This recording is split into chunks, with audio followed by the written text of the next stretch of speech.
Charles, so glad to see you. Les apostrophes du genre ont fusé ce vendredi dans la foule venue accueillir Charles III à Oxham, ville galloise surtout célèbre pour son club de football, récemment racheté par deux stars hollywoodiennes, les acteurs Ryan Reynolds et Robert McElhenney.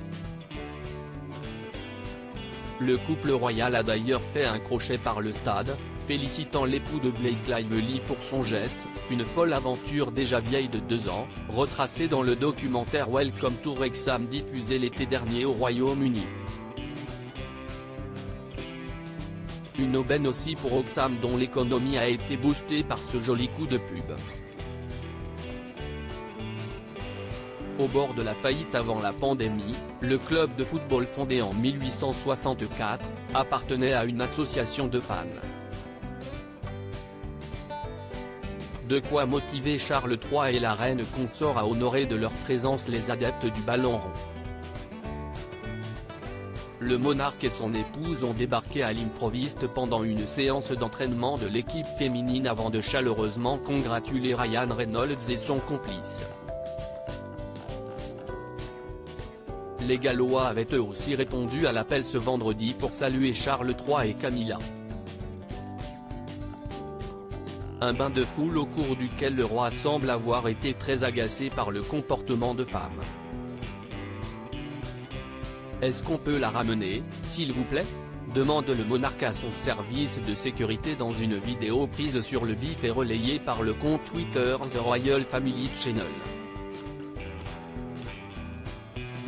Et d'ajouter, impatient, on doit y aller. J'ai essayé de l'attendre, mais elle ne s'arrête pas. Un rare coup de sang de Charles III aussitôt commenté sur les réseaux sociaux. Les rois. En fin de compte, ils sont comme tous les autres maris, plaisant une internaute, tandis qu'une autre décrypte, il faut se rappeler qu'il est probablement vraiment très stressé en ce moment. La diffusion du docu-série de Meghan et Harry sur Netflix provoque en effet des remous à Buckingham Palace, déjà ébranlé il y a un mois par la 5e saison très sulfureuse de The Crown qui revenait sur les scandales des années 90. Pourquoi Charles III se fait du souci s'il a décidé d'écrire une nouvelle page dans l'histoire de la monarchie britannique? Charles III doit aussi subir le contre-coup d'un passé compliqué, surtout au sujet de la colonisation. Un retour de bâton qu'il s'est pris sous la forme d'un œuf jeté dans sa direction lors d'un déplacement à Luton, dans le Bedfordshire, ce mardi 6 décembre. Il n'a pas fallu longtemps à la police britannique pour interpeller son agresseur, un jeune homme âgé de 20 ans qui a été placé en détention pour être interrogé pour voie de fait. Charles III avait déjà essuyé une pluie d'eau au mois de novembre lors de son passage dans le centre-ville d'York, au nord de l'Angleterre. Ce pays a été construit avec le sang d'esclaves, aurait proclamé le suspect âgé de 23 ans, arrêté par plusieurs policiers avant d'être libéré sous caution.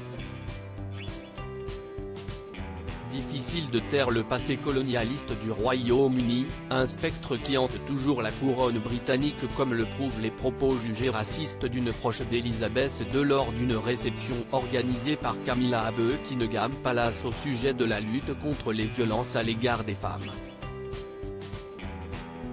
Charles III ne dort sûrement pas sur ses deux oreilles.